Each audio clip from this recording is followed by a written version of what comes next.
السلام علیکم ورحمۃ اللہ وبرکاتہ. ان الحمد لله نحمده ونستعينه ونستغفره ونعوذ بالله من شرور انفسنا ومن سيئات اعمالنا. من يهده الله فلا مضل له ومن يضلل فلا هادي له. واشهد ان لا اله الا الله وحده لا شريك له وأشهد أن محمدا عبده ورسوله. أما بعد فأعوذ بالله السميع العليم من الشيطان الرجيم. بسم الله الرحمن الرحيم. وما خلقت الجن والإنس إلا ليعبدون. معزز حاضرین، لائق احترام پردہ نشین اسلامی ماں اور بہنوں، تمام قسم کی تعریفات و توصیفات اس وحدہ لا شریک کے لیے لائق و زیبا ہے جس نے ہمیں انسان بنایا اور مسلمان بنایا، اور دنیا میں زندگی گزارنے کے لیے ضرورت کے بہت سارے سامان ہمارے لیے بآسانی مہیا فرمایا. ہماری رشد و ہدایت کے لیے انبیاء و رسول کا سلسلہ شروع کیا، کتابوں کا نزول فرمایا، اور ہمیں خیر و شر کی تمیز کرنے کے لیے، اچھے اور برے کی پہچان کرنے کے لیے عقل جیسی انمول چیز عطا فرمائی. درود و سلام ہو تمام انبیاء کرام پر، خصوصاً محمد عربی صلی اللہ علیہ وسلم پر، جنہیں اللہ تبارک و تعالی نے رحمت للعالمین بنایا اور بشیر و نذیر بنایا. اور درود و سلام وہ آپ صلی اللہ علیہ وسلم کے آل اولاد و اصحاب پر بھی، جنہوں نے آپ صلی اللہ علیہ وسلم کا ہر ممکن تعاون کیا اور آپ صلی اللہ علیہ وسلم کی سچی تعلیمات کو دنیا کے اندر شائع کیا اور عام کیا، جس کی بدولت اسلام کی سچی تعلیمات ہم تک بآسانی پہنچی. معزز حاضرین، آج کا عنوان ہے جن، جادو اور نظر بد کی حقیقت اور اس کا علاج. آج کے درس میں ہم جن کے تعلق سے جاننے کی کوشش کریں گے انشاءاللہ. لفظ جن یہ چھپی ہوئی چیز کو بولتے ہیں، اس لیے جنات نظروں سے اوجھل رہتے ہیں، ہمیں دکھائی نہیں دیتے ہیں، اس لیے انہیں جن یا جنات کہا جاتا ہے. اسی طریقے سے ماں کے پیٹ میں جو بچہ ہوتا ہے اس کو بھی جنین کہا جاتا ہے، اس لیے کہ وہ بھی دکھائی نہیں دیتا ہے. جنات ایک اللہ تبارک و تعالی کی ایسی مخلوق ہے جس کے بارے میں جتنا زیادہ جاننا ضروری ہے اتنا ہی اس پر ایمان لانا ضروری ہے. اس لیے کہ اللہ تبارک و تعالی نے قرآن مجید کے اندر کئی مقامات پر ان کا ذکر کیا ہے. اللہ تبارک و تعالی نے فرمایا کہ وَمَا خَلَقْتُ الْجِنَّ وَالْإِنسَ إِلَّا لِيَعْبُدُونَ، کہ ہم نے جناتوں اور انسانوں کو اس لیے پیدا کیا ہے تاکہ وہ میری عبادت کریں. تو جنات کے بارے میں جاننا بھی ضروری ہے اور اس پر ایمان لانا بھی ضروری ہے. اور اللہ تبارک و تعالی نے سورہ بقرہ کے شروع میں ہی اللہ نے فرمایا کہ ہدی للمتقین، یہ کتاب متقیوں کو فائدہ دے گی. متقی کون ہے؟ الذین یؤمنون بالغیب، جو لوگ غیب پر ایمان رکھتے ہیں. وہ سارے غیب کی چیزیں جو ہیں ان میں ایک جنات بھی ہے، اس پر بھی یقین رکھنا، ایمان رکھنا ضروری ہے کہ اللہ تبارک و تعالیٰ کی ایک مخلوق ہے اور اس میں بھی اچھے برے لوگ ہوتے ہیں. تو جاننا بھی ضروری ہے اور ایمان لانا بھی ضروری ہے. کوئی شخص جنات کا انکار نہیں کر سکتا ہے، جو انکار کرے وہ حقیقی معنوں میں مسلمان نہیں. تو اس لیے، اور ہم اگر اس کے بارے میں جانیں گے تو ہمارے معاشرے میں جو بہت ساری غلط فہمیاں ہیں وہ دور ہو جائیں گی. تو ایمان لانے سے ہمارا ایمان مضبوط ہوگا، جاننے سے غلط فہمیاں دور ہوں گی، اور دونوں چیزیں ایک مسلمان مرد و عورت کے لیے ضروری ہے۔ جن کا لفظ بھی قرآن مجید کے اندر کئی جگہوں پر آیا ہے، لیکن اللہ تبارک و تعالی نے اکثر شیطان یا شیاطین کا لفظ بھی استعمال کیا ہے۔ جنات میں نیک بھی ہیں اور بد بھی ہیں، یعنی برے بھی ہیں، لیکن ان میں اکثریت سرکش لوگوں کی ہے، برے لوگوں کی ہے، اسی لیے انہیں اکثر شیطان یا شیاطین کے لفظ استعمال کیا گیا ہے۔ اللہ تبارک و تعالی فرماتے ہیں وَمِنَ الشَّيَاطِينِ مَن يَغُوصُونَ لَهُ وَيَعْمَلُونَ عَمَلًا دُونَ ذَلِكَ وَكُنَّا لَهُمْ حَافِظِينَ۔ اللہ نے فرمایا کہ اسی طرح بہت سارے شیاطین یہ جنات ہی ہیں، لیکن شیاطین کا لفظ اللہ نے استعمال کیا اس لیے کہ اس میں اکثر برے ہوتے ہیں، برے زیادہ ہوتے ہیں۔ اللہ تبارک و تعالیٰ نے سلیمان علیہ السلام کے تابع انہیں کیا تھا، تو یہ کیا کرتے تھے، ان کے حکم سے سمندر سے موتیاں نکالتے تھے، اس کے اندر غوطے لگا کے، اور اس کے علاوہ دوسرے بہت سارے کام وہ کرتے تھے۔ دوسرے مقام پہ اللہ نے فرمایا کہ وَالشَّيَاطِينَ كُلَّ بَنَّاءٍ وَغَوَّاصٍ، کہ اور طاقتور جنات کو بھی اللہ تبارک و تعالیٰ نے سلیمان علیہ السلام کے ماتحت کر دیا تھا، تو وہ کیا کرتے تھے، عمارت بناتے تھے بڑی بڑی، اور غوطہ خور بھی تھے۔ یہاں شیطان سے مراد جنات ہی ہیں۔ اسی طریقے سے جو سرکش جنات ہوتے ہیں انہیں بھی شیاطین کہا جاتا ہے۔ اسی طریقے سے انسانوں میں بھی جو شخص باغی ہو اسے بھی شیطان کہا جاتا ہے، یا جو جس کے اندر انسان کے اندر بھی اگر شیطانی صفات پائے جاتے ہوں تو ان کو بھی شیطان کہا جاتا ہے۔ اللہ تبارک و تعالیٰ نے سورہ بقرہ میں ہی اس کا ذکر کیا ہے۔ تو معلوم یہ ہوا کہ جنات کو جن یا جنات یا جان، شیطان، شیاطین، یہ سارے لفظ ان کے لیے قرآن مجید کے اندر استعمال ہوئے ہیں۔ جن بھی ایک مخلوق ہے، دنیا میں بہت ساری مخلوقات اللہ تبارک و تعالیٰ کی ہیں، لیکن ان میں جن ایک بڑی مخلوق ہے۔ انسان، جنات، فرشتے یہ بڑی مخلوقات میں آتے ہیں، تو جنات بھی، جن بھی ایک بڑی مخلوق ہے،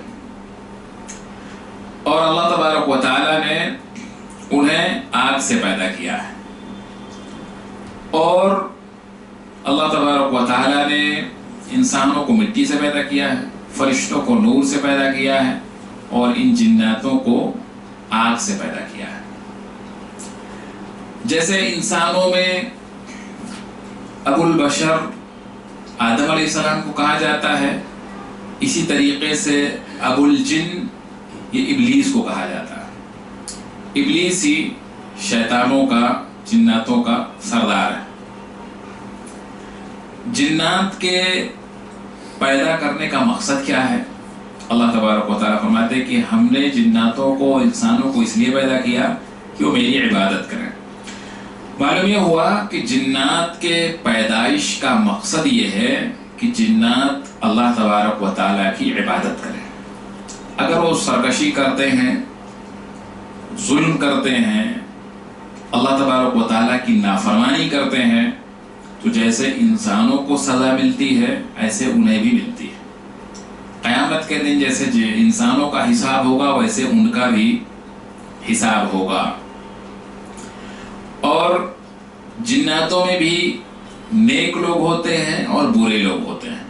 اللہ تبارک و تعالیٰ نے جناتوں کا قول نقل کیا ہے۔ اللہ فرماتے ہیں کہ وَأَنَّا مِنَّا الْمُسْلِمُونَ وَمِنَّا الْقَاسِطُونَ، یعنی ہم میں، یعنی جناتوں میں بعض تو مسلمان ہیں، ہر چیز کو مانتے ہیں، قرآن و حدیث کو جیسے اللہ کا حکم ہے ویسے مانتے ہیں، لیکن بعض کیا ہیں،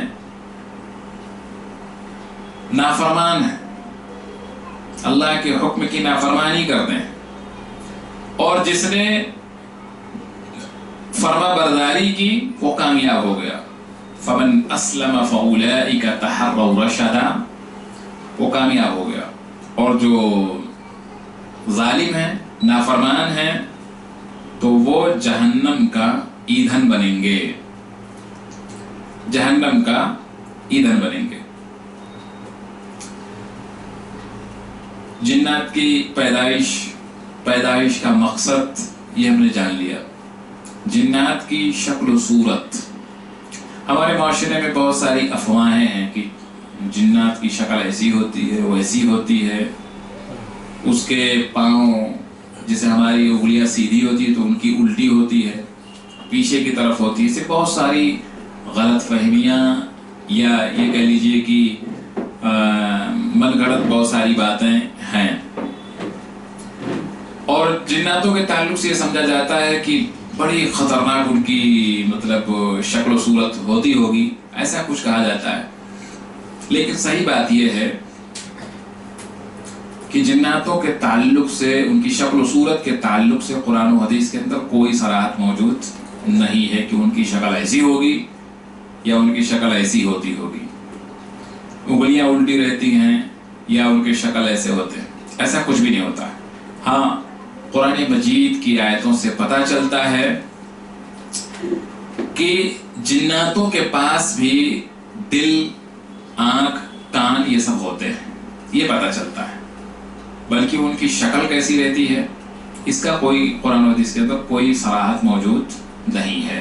اللہ تبارک و تعالیٰ فرماتے ہیں وَلَقَدْ ذَرَأْنَا لِجَهَنَّمَ كَثِيرًا مِّنَ الْجِنِّ وَالْإِنسِ لَهُمْ قُلُوبٌ لَّا يَفْقَهُونَ بِهَا وَلَهُمْ أَعْيُنٌ لَّا يُبْصِرُونَ بِهَا وَلَهُمْ آذَانٌ لَّا يَسْمَعُونَ بِهَا.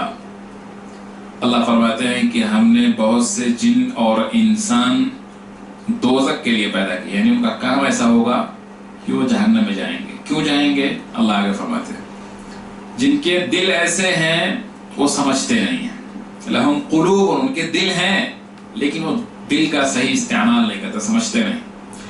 ان کی آنکھیں ہیں لیکن وہ دیکھتے نہیں ہیں. اور کان ہیں وہ سنتے نہیں. یعنی آنکھ اور کان اور دل یہ انسان کے اور جنات کے بھی بڑے اہم اعضاء ہوتے ہیں. اللہ تبارک و تعالیٰ نے پورے جسم میں ان کے تعلق سے حساب لینے کا حکم دیا ہے کہ ان سے سوال ہوگا. آنکھ سے کہ آنکھ قرآن مجید دیکھ کے کیوں نہیں پڑھتی تھی، کان اچھی باتیں کیوں نہیں سنتے تھے، دل صحیح فیصلہ کیوں نہیں کرتا تھا. ان سے سوال ہوگا. تو معلوم یہ ہوا اس آیت سے کہ جناتوں اور انسانوں کو تو ہوتے ہی ہیں، لیکن جناتوں کے بھی دل، آنکھ اور کان ہوتے ہیں. اور اسی طریقے سے بعض احادیث کے اندر جنات کے سینگوں کا ذکر ہوتا ہے، ذکر ملتا ہے کہ جیسے سورج غروب ہوتا ہے تو نماز سے رکے رہو، اس لیے کہ سورج شیطان کے دو سینگوں کے درمیان غروب ہوتا ہے. تو سینگوں کا بھی ذکر ہے. بقیہ اس کے علاوہ کچھ ان کی شکل و صورت کیسی رہتی ہے اس کا کوئی ذکر نہیں ہے. تو معلوم یہ ہوا کہ ہمارے معاشرے میں جو غلط افواہیں ہیں وہ واقعی افواہ ہی ہیں، ان کی کوئی اصلیت، کوئی حقیقت نہیں ہے. یہ کیسا ہے؟ جنات کی کئی قسمیں بھی ہیں، جنات کی کئی قسمیں بھی ہیں. ان میں ایک قسم یہ ہے کہ وہ ہوا میں اڑتے ہیں، ہوا میں اڑتے رہتے ہیں. دوسری قسم وہ ہے جو سانپ اور کتوں کی شکل میں رہتے ہیں. تیسری وہ ہے جو کہیں ٹھہرتے ہیں یا پڑاؤ مطلب تھوڑا ٹھہرتے ہیں پھر چلتے رہتے ہیں، سفر کرتے رہتے ہیں. ایسی قسمیں مطلب ملتی ہیں. جو شیطانوں کا سردار ہے، جس کو شیطان اکبر کہا جاتا ہے، وہ ابلیس ہے. ابلیس بھی جنوں میں سے ہی ہے. میں نے بتایا کہ جیسے ابو البشر آدم علیہ السلام کو کہا جاتا ہے، ایسے ابو الجن یہ ابلیس کو کہا جاتا ہے. ابلیس بھی جناتوں میں سے ہی ہے اللہ تبارک و تعالیٰ فرماتے ہیں کان من الجن، یہ ابلیس کس میں سے ہے؟ جنوں میں سے ہی ہے. ففسق عن امر ربی، تو اس نے اپنے رب کے حکم کی نافرمانی کی. اور اس نے خود کہا، ابلیس نے آدم علیہ السلام کو جب سجدہ نہیں کیا تو اس نے یہ وجہ بیان کی، انا خیر منہ خلقتنی من نار وخلقتہ من طین.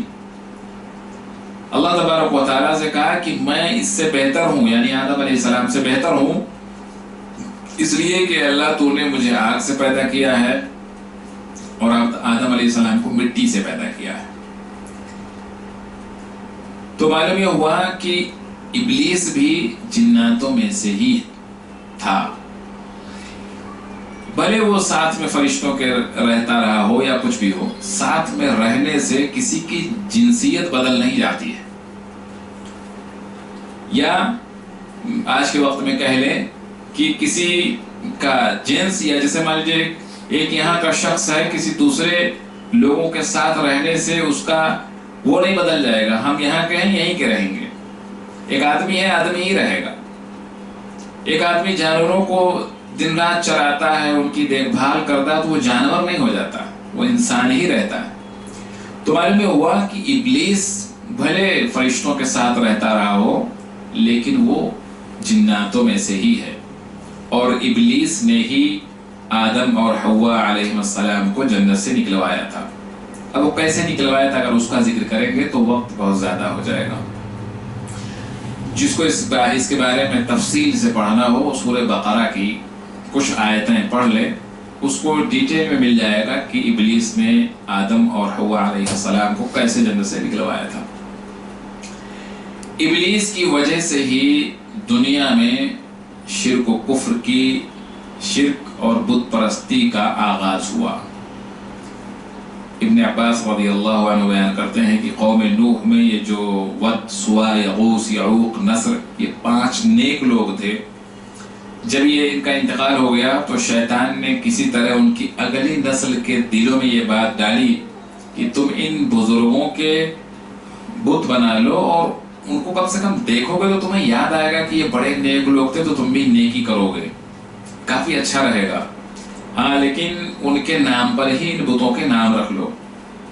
ایسے ایسے وہ لوگ ان کی عبادت نہیں کرتے تھے لیکن ان کو دیکھ کر کے یہ سوچتے یہ بڑے نیک لوگ تھے، ایسے ہمیں بھی کرنا چاہیے. پھر جب وہ ختم ہو گئے، وہ مر گئے جو لوگ، وہ ان کی عبادت نہیں کرتے تھے بلکہ ان کو دیکھ کر کے اپنی عبادت، اپنے آپ کو بہتر کرتے تھے. یہ بڑے نیک لوگ تھے، ہم تو کچھ نہیں، تو ہمیں اور عبادت کرنا چاہیے. جب یہ لوگ مر گئے تو شیطان نے کہا کہ دیکھو یہ لوگ ان کی ہی عبادت کرتے تھے، تو اب تم بھی عبادت کرو. اس طریقے سے بتوں کی اور نیک لوگوں کی پوجا شروع ہو گئی، عبادت شروع ہو گئی. اسی طریقے سے ابلیس کا ٹھکانہ پانی پر ہے، یعنی ابلیس کا ہیڈ کوارٹر کہہ لیں ہم اپنے زبان میں، وہ پانی پر ہی ہے. اس کا عرش، اس کا تخت جو ہے وہ پانی پر رہتا ہے، اس لیے کہ وہ جناتوں کا کیا ہے؟ سردار ہے، اور اس کا تخت پانی پہ رہتا ہے. اللہ کے رسول صلی اللہ علیہ وسلم فرماتے ہیں کہ ان ابلیس یضع عرشہ علی الماء ثم یبعث سرایاہ نعم انت، کہ ابلیس کا عرش، تخت جو ہوتا ہے وہ پانی کے اوپر رہتا ہے، پانی کے اوپر رہتا ہے، اور وہ وہاں بیٹھا رہتا ہے اور شیطانوں کو بھیجتا ہے اپنے کام کے لیے کہ تمہیں یہ کام کرنا ہے، تم جاؤ یہ کرو وہ کرو ایسے. اور پھر وہ جب آتا ہے، یعنی وہ بیٹھا رہتا ہے، شیطان آ کر کے رپورٹ دیتے ہیں کہ آج ہم نے چوری کرا دیا، آج ہم نے ایسا کرا دیا. تو شیطان کہے گا ٹھیک ہے تو بیٹھ جا. ایک شیطان آ کے کہے گا کہ آج میں نے میاں بیوی میں ایسا جھگڑا کرایا کہ اختلاف ایسا شدید کرا دیا کہ ان میں جدائی ڈال دی. ابلیس بہت خوش ہو جائے گا اور کہے گا کہ واقعی تو نے بڑا کام کیا ہے. اس سے گلے ملے گا اور اس کو اپنے پاس میں بیٹھائے گا. تو اس حدیث سے معلوم ہوتا ہے کہ شیطان کا جو، ابلیس کا جو عرش ہے، تخت ہے، ہیڈ کوارٹر ہے، مرکز ہے، سینٹر ہے، وہ پانی پہ رہتا ہے. اس لیے ہمارے معاشرے میں جو دریاؤں اور ان سب کے پکنک کا جو سسٹم ہے یہ حدیث کے خلاف جانے سے بچنا چاہیے، اس لیے کہ وہ سارے جو علاقے ہوتے ہیں وہ شیطان کا گہوارہ ہوتا ہے. جہاں ابلیس رہتا ہے وہاں شیطانوں کی تعداد بہت زیادہ رہتی ہے، اور وہاں اگر کوئی آدمی جائے گا تو ظاہر سی بات ہے کہ شیطان وسوسے ڈالتا ہے. یہی وجہ ہے کہ کبھی کبھی آدمیوں پہلے دور میں یہ نہیں سنائی دیتا تھا کہ کوئی عورت ڈوب کے مر گئی ہو، کوئی لڑکی ڈوب کے مر گئی ہو. آج دیکھیں دن بدن خبریں آتی، وہ انہیں بھی وسوسے ڈالتا ہے، لڑکیوں کو بھی وسوسے ڈالتا ہے کہ تم کسی سے کم نہیں ہو، اگر لڑکا یہاں جا رہا ہے تو تم اور بیچ میں جاؤ. پھر وہ ایسا جاتے جوش میں کہ پھر دوبارہ آتے نہیں. تو یہ اسی لیے ہوتا ہے کہ وہاں شیطانوں کا اڈا ہے، وہاں بہت سارے، جب ابلیس وہاں رہے گا تو شیطانوں کا آنا جانا وہاں رہنا یہ سب لگا رہتا ہے. اسی لیے وہ وسوسہ ڈالتا ہے کہ یہاں جاؤ، یہ اتنا نہیں، ارے تم جوان ہو، یہ نزدیک باہر سے ہی سیلفی لو گے، یہاں سے تو بڈھے بھی نہیں لیتے ہیں، تم تو جوان ہو، ذرا اندر جاؤ، کچھ الگ کرنے کی کوشش کرو. اور نوجوان اپنی قیمتی جان کھو دیتا ہے. تو اس حدیث سے معلوم ہوتا ہے کہ مومن احتیاط کرتا ہے. اس حدیث کو اگر ہم سمجھ لیں تو ہم ان ساری چیزوں سے بچنے کی کوشش کریں گے. اور اگر ہم صحابہ کرام کی پوری تاریخ پڑھیں گے تو وہ دریاؤں کے کنارے ہی سفر کرتے تھے، لیکن میں نے تو نہیں پڑھا کہ کوئی صحابی دریا میں جا کر کے مطلب اندر گیا ہو اور گھوم کے آیا ہو. عمر بن خطاب رضی اللہ تعالی عنہ امیر معاویہ رضی اللہ عنہ کو سمندری لڑائی کے لیے اجازت نہیں دیتے تھے. امیر معاویہ رضی اللہ تعالیٰ عنہ کہتے تھے کہ بہت سیف ہے، ہم نے بڑا اچھے سے سب بنایا ہے، پہلی جہازیں تیار کی ہیں، لیکن وہ اجازت ہے، بولتے نہیں ہمارے فوجیوں کی جان بڑی قیمتی ہے، ہم اجازت نہیں دے سکتے. تو وہ اجازت نہیں دی ہے تک ان کا انتقال بھی ہو گیا. اور اسی طریقے سے صحابہ بھی اللہ کے مطلب اللہ تبارک و تعالیٰ کو راضی کرنے کے لیے دریا میں گھوڑے دوڑائے تھے، انجوائے کرنے کے لیے نہیں دوڑائے تھے. تو معلوم یہ ہوا کہ مطلب اس حدیث سے اور صحابہ کرام کی زندگی سے بھی، ہمارے نبی صلی اللہ علیہ وسلم بھی کبھی دریا میں نہانے وغیرہ نہیں گئے، حالانکہ وہ لوگ دریائی سفر کرتے تھے، سمندر کے کنارے سفر کرتے تھے. صحابہ کرام کے بہت سارے ایسے واقعات آتے ہیں.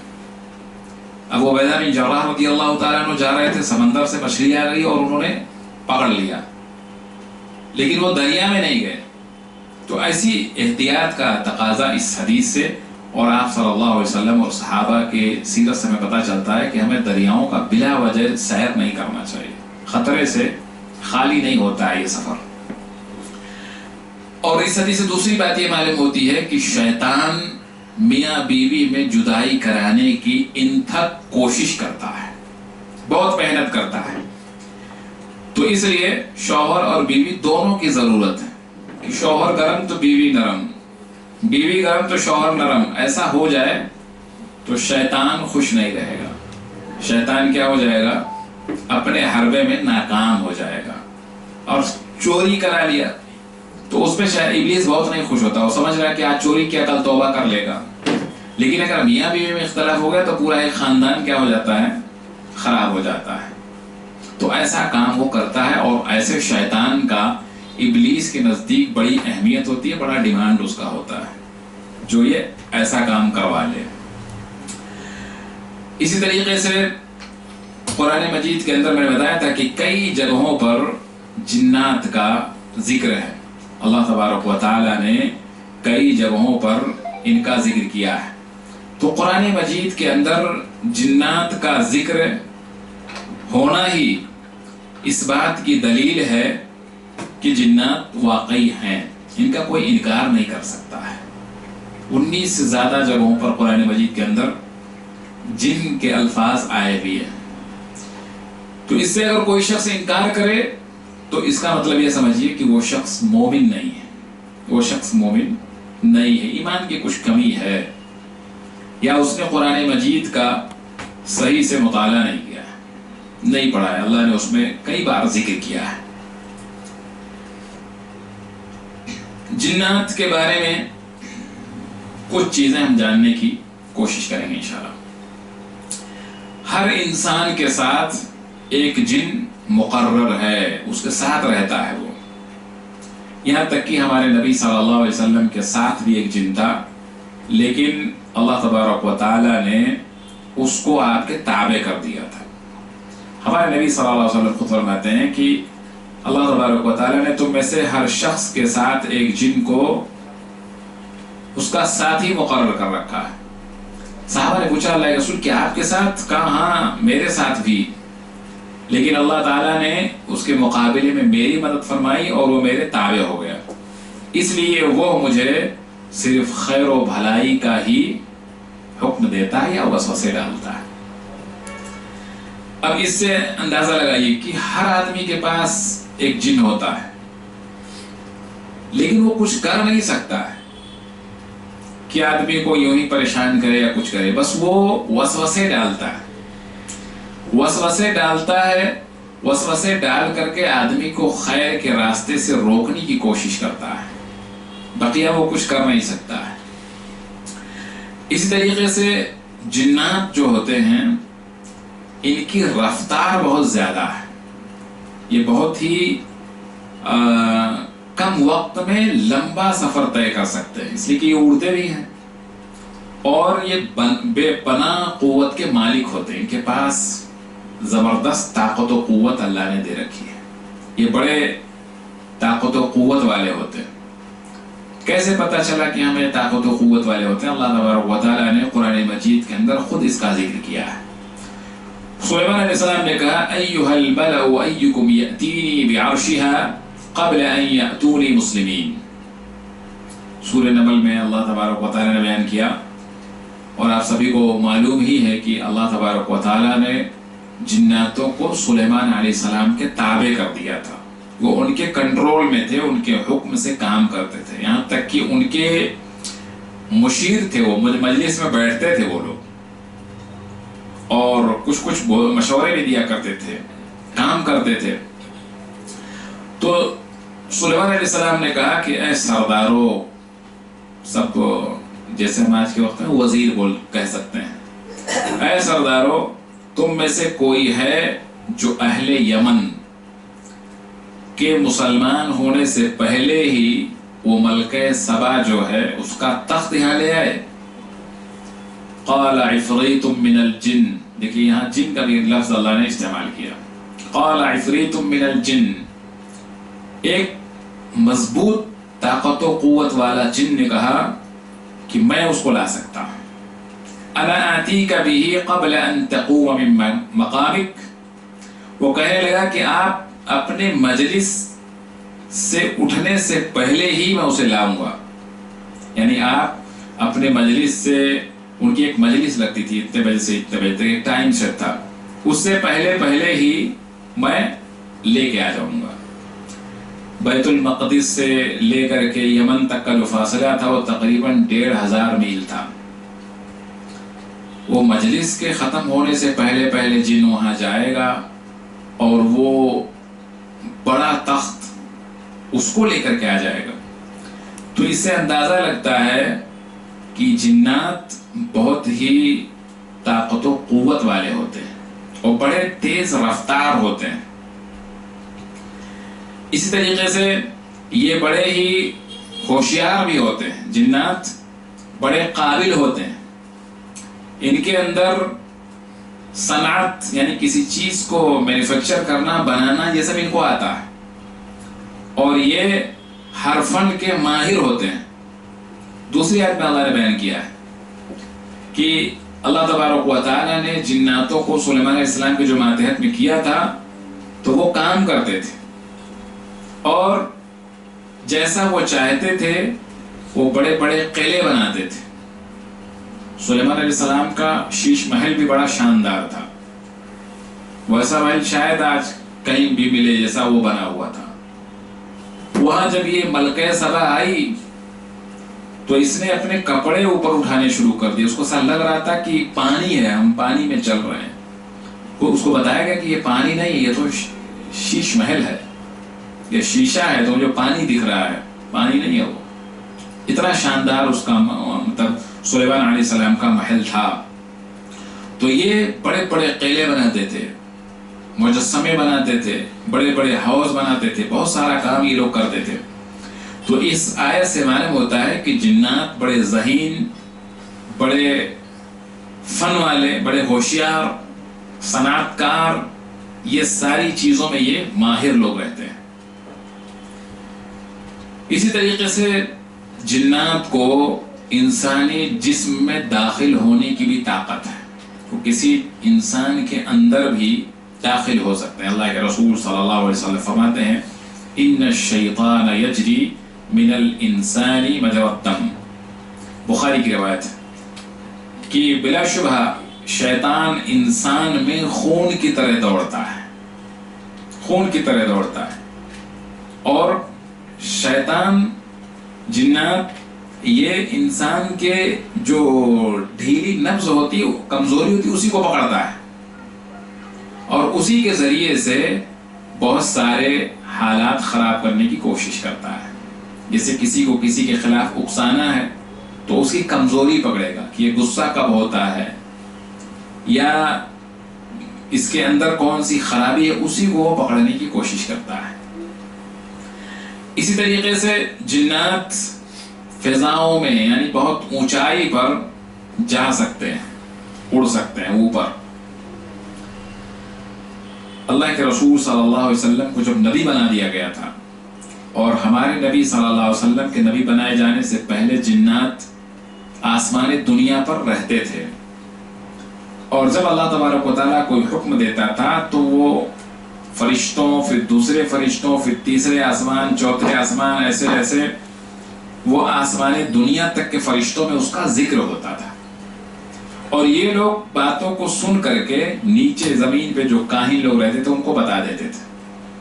لیکن جب ہمارے نبی صلی اللہ علیہ وسلم نبی ہو گئے تو آسمان پہ بھی پہرے سخت کر دیے گئے. جب بھی کوئی جنات باتیں سننے کی کوشش کرتا یا آسمان سے قریب ہونے کی کوشش کرتا تو اس کو شولوں سے مارا جاتا تھا، یہ مارا جانے لگا.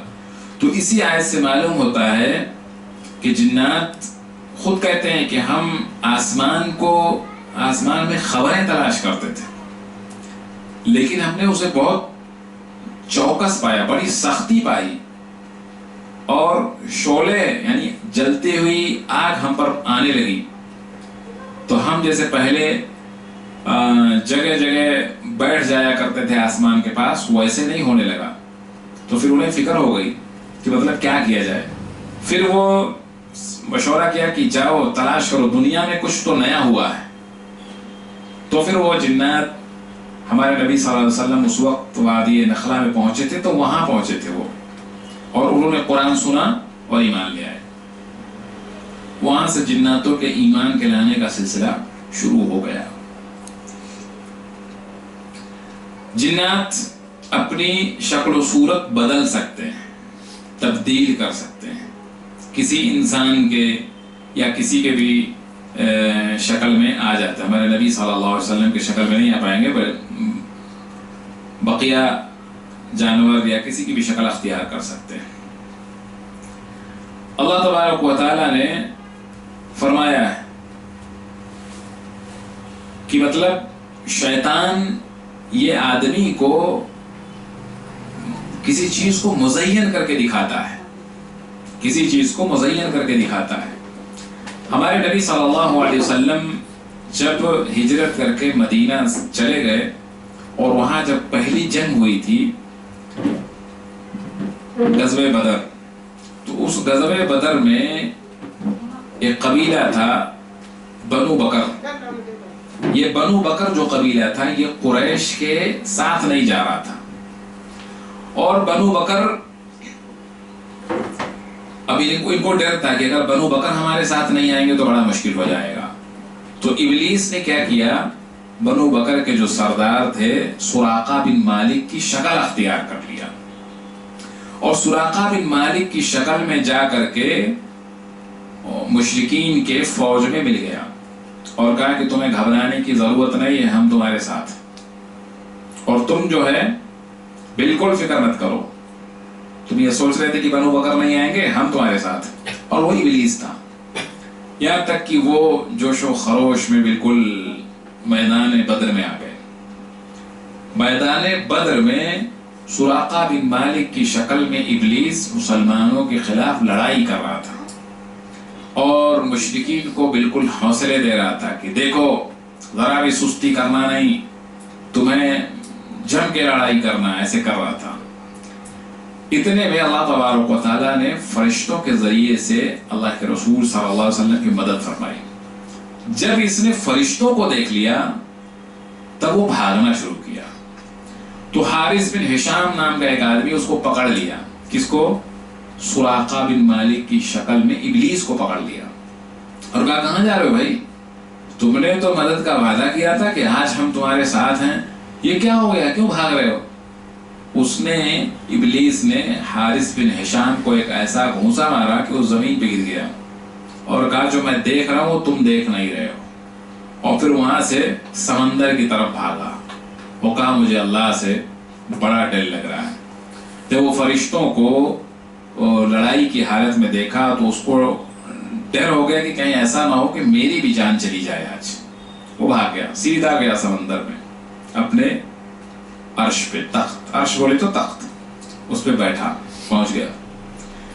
تو معلوم یہ ہوا کہ جنات یہ کسی کی بھی شکل اختیار کر سکتے ہیں۔ اس طریقے سے جب ہمارے نبی صلی اللہ علیہ وسلم ہجرت کرنے والے تھے تو دار الندوہ جو ہمارے نبی صلی اللہ علیہ وسلم کے پردادا قصی نے بنوایا تھا، دار الندوہ جیسے کہ ہاں ہال رہتا ہے ایسے اس کو بنایا تھا، خانہ کعبہ کے سامنے ہی تھا وہ۔ اس میں وہ لوگ بیٹھ کر کے اپنا مشورہ کرتے تھے، شادی وغیرہ ہوتی تھی، کچھ لڑائیوں کے فیصلے ہوتے تھے، بہت ساری چیزیں اس کے اندر کرتے تھے۔ تو اس میں قریش کے بہت سارے لوگ جمع ہوئے اور ہمارے نبی صلی اللہ علیہ وسلم کے تعلق سے فیصلے کرنے لگے کہ کیا کیا جائے۔ اس میں ابو جہل اور بہت سارے لوگ موجود تھے۔ اس میں بھی ابلیس شیخ نجدی کی شکل میں وہاں پہنچا تھا۔ نجد کا دروازے پہ ایک دم اچھا لباس پہن کر کے کھڑا ہو گیا۔ کہا کون؟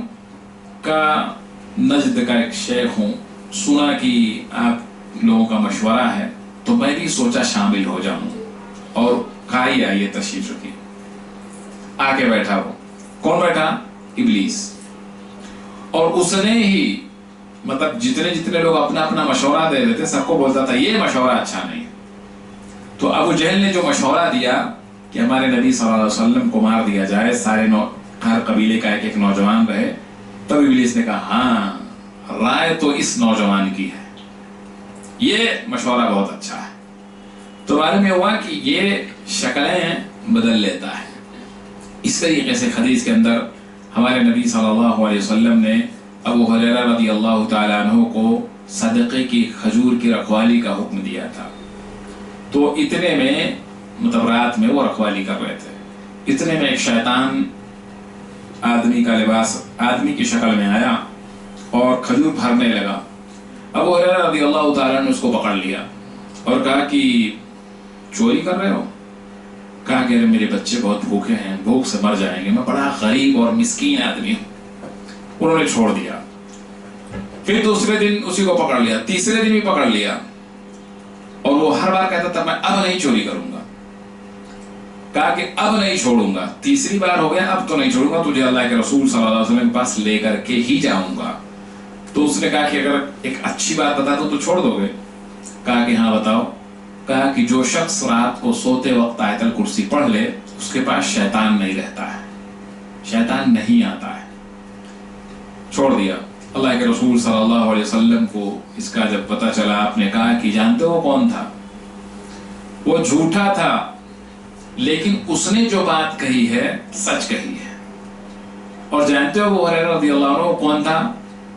تو ان کو کیا معلوم کون تھا؟ کہا اللہ کے رسول آپ ہی بہتر ہیں، جانتے بتائیے کون تھا؟ کہا وہ شیطان تھا۔ وہ شیطان تھا لیکن اس نے جو بات کہی ہے وہ سچ کہی ہے۔ تو معلوم یہ ہوا کہ شیطان یہ کسی کی بھی شکل اختیار کر سکتا ہے لیکن ہمارے نبی صلی اللہ علیہ وسلم کی شکل اختیار نہیں کر سکتا ہے۔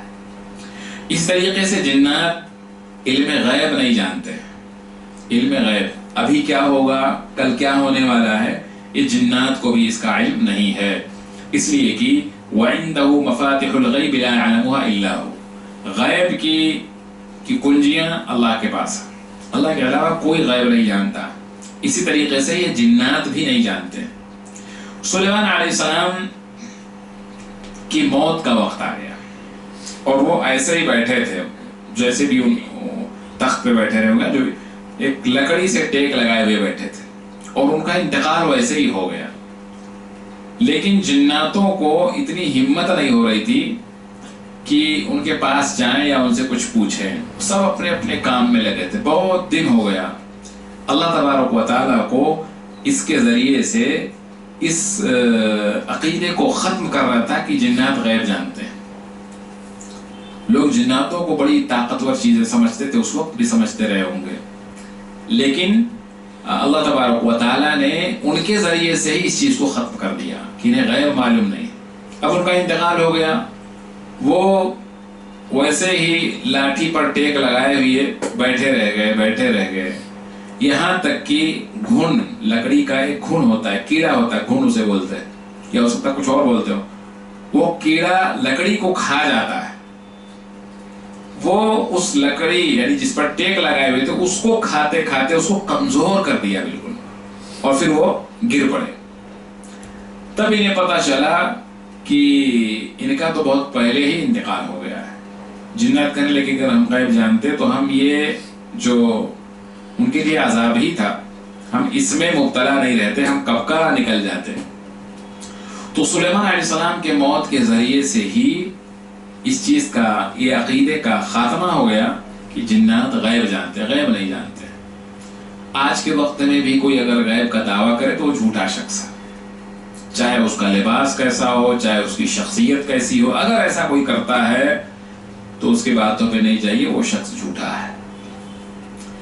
جنات موت کے وقت انسان کو خبتی بنا سکتے ہیں، یعنی موت کا جو وقت ہوتا ہے اس میں شیطان بھی موجود رہتا ہے، وہ آدمی کو وسوسے دلاتا ہے، راستے سے پھیرنے کی کوشش کرتا ہے، دل سے مطلب کلمہ نہ نکلے یا کوئی اچھے الفاظ نہ نکلے، اسی کوشش شیطان کرتا رہتا ہے۔ اسی لیے ہمیں جو ہے اللہ تبارک و تعالیٰ کا ذکر کثرت سے کرتے رہنا چاہیے۔ اس طریقے سے جنات کی خوراک، جنات کھاتے کیا ہیں؟ جنات، اللہ کے رسول صلی اللہ علیہ وسلم فرماتے ہیں کہ میں نے بتایا کہ جب ہمارے نبی صلی اللہ علیہ وسلم سے جنات کی ملاقات ہو گئی، مطلب انہوں نے ایمان لے آئے، تو پھر آپ صلی اللہ علیہ وسلم جناتوں کے پاس بھی جایا کرتے تھے، اور اس وقت مدینہ میں بہت سارے جنات اسلام لانے لگے۔ آپ صلی اللہ علیہ وسلم جناتوں کے علاقے میں جاتے تھے۔ ایک بار آپ گئے اور غائب ہو گئے، صحابہ پریشان ہو گئے، کہاں چلے گئے۔ پھر آپ صلی اللہ علیہ وسلم آئے تو صحابہ نے کہا کہ ہم تو بہت گھبرا گئے تھے کہ کہاں چلے گئے آپ؟ کہا کہ اصل میں میرے پاس جناتوں کا وفد آیا تھا، یعنی ایک گروپ آیا تھا، تو میں ان کے ساتھ ان کے علاقے میں گیا تھا، ان کو بہت ساری باتیں بتائی تھی، کیونکہ ان کے کچھ سوال تھے، اس کے جواب دیے۔ تو اسی وقت جناتوں نے اپنی خوراک کے تعلق سے پوچھا، تو آپ صلی اللہ علیہ وسلم نے فرمایا کہ تمہاری خوراک یعنی تمہارا کھانا ہر وہ ہڈی ہے جس پر اللہ کا نام لیا جائے، اللہ کا نام لیا جائے، بسم اللہ کر کے ہم جو کھاتے ہیں اور ہڈی کو پھینک دیتے ہیں، وہ ان کا خوراک ہو جاتا ہے۔ بہت سارے لوگ بولتے ہیں کہ ہڈی کو چبا کے یا کچھ ایسا کر کے نہیں کھانا چاہیے، اس کا حکم ہمیں نہیں ہے۔ ہم جو چیز معقول اللحم ہے، یعنی کھانا ہمارے لیے جائز، ہم اس کو جیسا چاہیں ویسا کھا سکتے ہیں۔ کوئی بندہ اگر ہڈی ہضم کر سکتا ہے، پوری ہڈی کھا جائے، مشکل نہیں، اس کا کوئی حکم نہیں۔ تو یہ غلط مطلب وہ ہے کہ اس کو ہمیں ایسے نہیں کھانا چاہیے، ہمارے بھائیوں کا کھانا ہے، وہ اللہ تبارک و تعالیٰ ان کے خوراک کا انتظام کرتا ہے۔ تو جس ہڈی پر اللہ تبارک و تعالیٰ کا نام لیا جائے گا، وہ تمہارے ہاتھ میں آتے ہی گوشت سے بھر جائے گی۔ یہ اب اللہ انہیں کیسے کھلاتا ہے، اس کا ہمیں صرف یقین رکھنا چاہیے، بس کیسے ہوتا ہوگا یہ ہمیں جاننے کی ضرورت نہیں ہے۔ اور جناتوں کے جانوروں کا جو چارہ ہے، وہ ہمارے جانوروں کی جو میگنیاں ہیں، یعنی ہمارے جانوروں کے جو مغلظات ہوتے ہیں، گوبر وغیرہ، یہ ان کے جانوروں کا کھانا ہے۔ اسی لیے اللہ کے رسول صلی اللہ علیہ وسلم نے فرمایا، صحابہ سے کہا کہ تم ان دونوں چیزوں سے استنجا مت کیا کرو، یہ تمہارے مسلمان یعنی جن مسلمان بھائیوں کا خوراک ہے۔ تو معلوم یہ ہوا کہ جنات ہم جو کھانا بسم اللہ کر کے کھاتے ہیں، ہر وہ ہڈی جس پر بسم اللہ کی جاتی ہے وہ ان کا خوراک ہوتا ہے، اور ہمارے جانوروں کے جو گوبر وغیرہ ہوتے ہیں وہ ان کے جانوروں کی خوراک ہے۔ جنات کا کھانا یہ ہے۔ اور اسی طریقے سے مطلب شیطان اگر ہم بسم اللہ کر کے نہیں کھاتے تو ہمارے ساتھ شیطان بھی کھانا کھاتا ہے۔ اسی طریقے سے اگر ہم کوئی نوالا کھا رہے ہیں، گر جاتا، نہیں اٹھاتے نہیں کھاتے، وہ بھی شیطان کھا لیتا ہے۔ تو یہ سب چیزیں جو ہے شیطان کی خوراک ہیں۔ اور ہمارے نبی صلی اللہ علیہ وسلم نے فرمایا ہے کہ اگر کوئی چیز بسم اللہ کر کے کھاؤ، اگر کوئی چیز گر جائے اس کو اٹھا کے دھل کے صاف کر کے کھاؤ، ان کے شیطان کے لیے مت چھوڑو۔ شیطان کی پسندیدہ مقامات یعنی وہ رہتے کہاں ہیں؟ شیطان اندھیری جگہوں میں رہتے ہیں، غیر آباد مکانوں میں رہتے ہیں، صحراؤں میں رہتے ہیں، جنگلوں میں رہتے ہیں، قبرستانوں میں رہتے ہیں، ویران وادیوں میں رہتے ہیں، سمندروں میں رہتے ہیں، کھیتوں میں رہتے ہیں، بلوں میں یعنی سوراخ میں رہتے ہیں، درختوں میں رہتے ہیں، گھاٹیوں میں رہتے ہیں، اور نجاست والی جو جگہیں رہتی ہیں وہاں بھی مطلب رہتے ہیں۔ اور اس میں کچھ اہل علم کہتے ہیں کہ جو بہت نیک جنات ہوتے ہیں وہ نیک لوگوں کے بستیوں میں رہتے ہیں، قرآن و حدیث پر برابر عمل کرتے ہو، کسی کو پریشان وغیرہ نہیں کرتے۔ اسی لیے اللہ کے رسول صلی اللہ علیہ وسلم نے ہمیں حکم دیا کہ جب ہم کہیں بھی جائیں ٹوائلٹ کے لیے تو ہم وہ دعا پڑھ لیا کریں، اس لیے کہ پہلے لوگ غیر آبادی جگہوں میں جایا کرتے تھے، کھیتوں میں، میدانوں میں، ادھر ادھر، تو وہاں ہم یہ دعا پڑھ لیا کریں۔ اور اگر ہم اپنے یہاں بھی رہتے ہیں، اپنے گھروں میں بھی، تو ہمیں یہ دعا پڑھ لینا چاہیے، تب ہمارا کچھ نہیں کر سکیں گے۔ اسی طریقے سے جنات ایسی جگہوں پر بیٹھتے ہیں جس درخت سے دھوپ اور سایہ دونوں آتا ہو، اس کے نیچے وہ بیٹھتے ہیں۔ اور ہمارے نبی صلی اللہ علیہ وسلم نے وہاں بیٹھنے سے ہمیں منع کیا ہے کہ جیسے ہم بیٹھے ہیں ہمارے اوپر دھوپ بھی آ رہا ہو اور سایہ بھی آ رہا ہو، تو ایسی جگہوں پہ بیٹھنے سے ہمارے نبی نے منع فرمایا ہے۔ اسی طریقے سے یہ جو جنات ہوتے ہیں یہ بازاروں میں اکثر گھومتے ہیں، بازاروں میں بہت گھومتے ہیں، اس لیے کہ بازار دھوکہ، جھوٹ، سود خوری، حرام خوری، عورتوں کا اس میں بہت گھومنا، بے حجاب گھومنا، گانا بجانا، ان ساری چیزوں کی جگہیں ہیں، یہ سارے کام وہاں ہوتے ہیں، اس لیے وہ وہاں بہت گھومتے ہیں۔ اسی لیے ہمارے نبی صلی اللہ علیہ وسلم فرماتے تھے کہ تم بازار میں داخل ہونے والے پہلے شخص مت بنو، اپنی ضرورت اور آخری شخص مت بنو نکلنے والے، اس لیے کہ وہ شیطان کی جگہیں ہیں، شیطان وہاں کثرت سے موجود رہتے ہیں، کسی کو چوری کرائیں گے، جھوٹ بلوائیں گے، یہ سارے کام وہ لوگ کرتے ہیں اور دھوکہ دلاتے ہیں۔ ایک وزن کرنے والا آدمی وزن کرے گا 50 گرام 100 گرام کم کر لے گا، وہ سوچتا ہے کہ اسی سے ہم پورا کما لیں گے، وہ یہ نہیں جانتا کہ وہی 50 گرام کر کے اگر دن میں ہم نے 2 کلو 4 کلو اگر ڈانڈی ماری تو ہمارا 100 کلو 200 کلو جو ہم نے بیچا وہ سب حرام ہو جائے گا۔ تو وہ ایسا کراتے ہیں۔ بعض جنات ایسے بھی ہوتے ہیں جو لوگوں کے گھروں میں بھی رہائش اختیار کر لیتے ہیں، گھروں میں بھی رہ جاتے ہیں۔ اور جنات جب شام ہوتی ہے، رات کی شروعات ہوتی ہے، تب یہ پھیل جاتے ہیں، کثرت سے پھیل جاتے ہیں وہ۔ اسی لیے ہمارے نبی صلی اللہ علیہ وسلم نے فرمایا کہ جب ایسا وقت آئے تو تم اپنے بچوں کو روک لو، گھروں کے اندر ہی رکھو، یعنی مغرب کے ٹائم پہ، اور بسم اللہ پڑھ کر کے گھروں کے دروازوں کو بند کرو، اس لیے کہ شیطان بند دروازوں کو کھول نہیں سکتا ہے۔ اس طریقے سے جنات کی شادیاں ہوتی ہیں، ان کی اولاد بھی ہوتی ہیں۔ اللہ تبارک و تعالیٰ فرماتے ہیں کان من الجن ففسق عن امر ربه